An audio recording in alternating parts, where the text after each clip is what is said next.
Hello everyone. आज के video में हॉरिजॉन्टल प्रोजेक्टाइल के कुछ इम्पॉर्टेंट टॉपिक्स या फिर कह लो कि इम्पॉर्टेंट पॉइंट्स को हम लोग कवर करेंगे। ठीक है, जो पहला पॉइंट्स है वो ये है कि इक्वेशन ऑफ ट्रेजेक्टरी को हम लोग रेंज के टर्म्स में लिखने की कोशिश करेंगे। तो देखो ध्यान से, हम लोगों ने इक्वेशन ऑफ ट्रेजेक्टरी क्या पढ़ी थी कि y equal to x tan theta minus g divide by 2u square cos square theta into x square. Clear है। अब इसको हम लोग रेंज के टर्म्स में एक्सप्रेस करने की कोशिश करेंगे। तो मैं क्या करूंगा, सबसे पहले ये जो g दिख रहा है आपको, इसको मैं नीचे लाने की कोशिश करता हूं। तो यहां से मैं g को उठाऊंगा और नीचे लाके रख दूंगा। क्लियर है। और एक काम और करना है, साइन थीटा से ऊपर नीचे मल्टीप्लाई।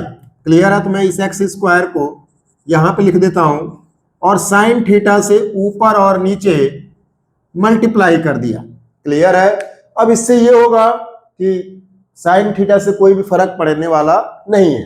अब देखो ध्यान से, क्या इक्वेशन बनेगी, y equal to x tan theta minus x square divide by, यहां पे देखना मैं कैसे लिख रहा हूं, 2u square cos square theta को ऐसे लिख दो, कॉस थीटा, साइन थीटा को ऐसे लिख दो, और कॉस स्क्वायर थीटा था तो cos theta into cos theta, ऊपर एक साइन थीटा बचेगा ही, डिवाइड बाई जी।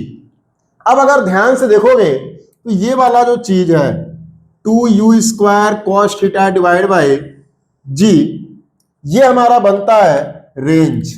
यही हमारा फॉर्मूला होता है रेंज का। तो यहां से हो जाएगा y equal to x tan theta minus x square divide by R sine theta divide by cos theta, हो जाएगा टेन थीटा। अब यहां से मैं एक्स टेन थीटा कॉमन ले लूंगा तो हो जाएगा एक्स टेन थीटा कॉमन ले लिया तो यहां पे बचेगा 1 माइनस यहां पे बचा x बाई आर और टेन थीटा बाहर आ गया।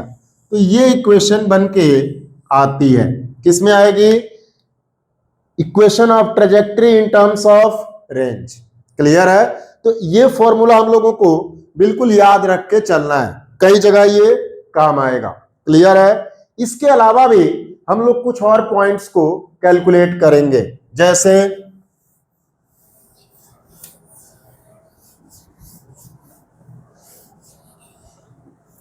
हम लोगों ने कॉम्प्लीमेंट्री एंगल्स के लिए हाइट, टाइम ऑफ फ्लाइट और रेंज की इक्वेशन कैलकुलेट करी थी, रेशियो कैलकुलेट किया था। तो मैं एक बार फिर से रिमाइंड करा देता हूं। तो टाइम ऑफ फ्लाइट का जो रेशियो आया था वो आया था टेन थीटा।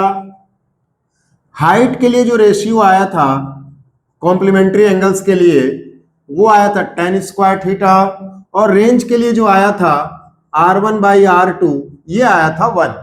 इस चीज को अपन ऐसे भी लिख सकते हैं R1 इक्वल टू R2, मतलब रेंज की वैल्यू तो सेम होती है कॉम्प्लीमेंट्री एंगल्स के लिए। अब हम लोग कॉम्प्लीमेंट्री एंगल्स के लिए हाइट H1 H2 और R1 R2 में रिलेशन स्टेब्लिश करने की कोशिश करते हैं। तो देखो ध्यान से, यहां से जो हमारा रेंज है R1 इक्वल टू R2,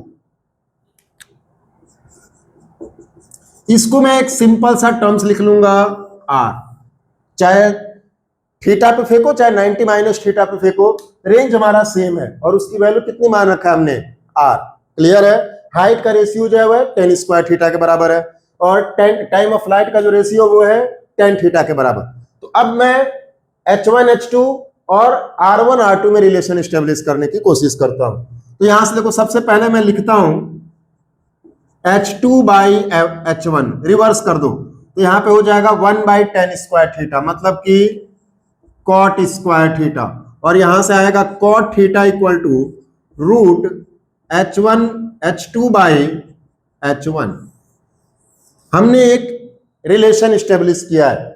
अब देखो ध्यान से, अगर मैं किसी भी पर्टिकुलर एंगल थीटा के लिए मान लूं तो थीटा के लिए हमारा रेंज और हाइट का रिलेशन क्या आएगा, R1 equal to 4h1 cot theta. ये रिलेशन हम लोगों ने पहले ही पढ़ रखा है। अब अगर मैं थीटा के लिए ही रेंज की बात करूं तो ये तो हमारा सेम है, किसके इक्वल है, R1 R के इक्वल है, equal to 4h1 cot theta की वैल्यू आप यहां से रखोगे √h2 बाई h1। तो यहां से देखोगे तो h1 और h2 बेटा कटेंगे कुछ, और यहां से रेंज की वैल्यू आएगी 4 रूट, यहां पे h2 बच गया, रूट से आधा कट जाएगा, कितना बचेगा, h1 √h1। तो ये हमारा रेंज और h1 h2 में रिलेशन आता है। क्लियर है। इसी तरीके से अगर मैं टाइम ऑफ फ्लाइट और एंगल में रिलेशन स्टेब्लिश करूंगा रेंज में, तो वहां से रेंज इक्वल टू आता है 1/2 g t1 into t2। Clear है। ये रिलेशन बन के आएगा। ठीक है। इसके अलावा भी कुछ और पॉइंट्स है, उसको भी हम लोग नेक्स्ट वीडियो में कवर करेंगे।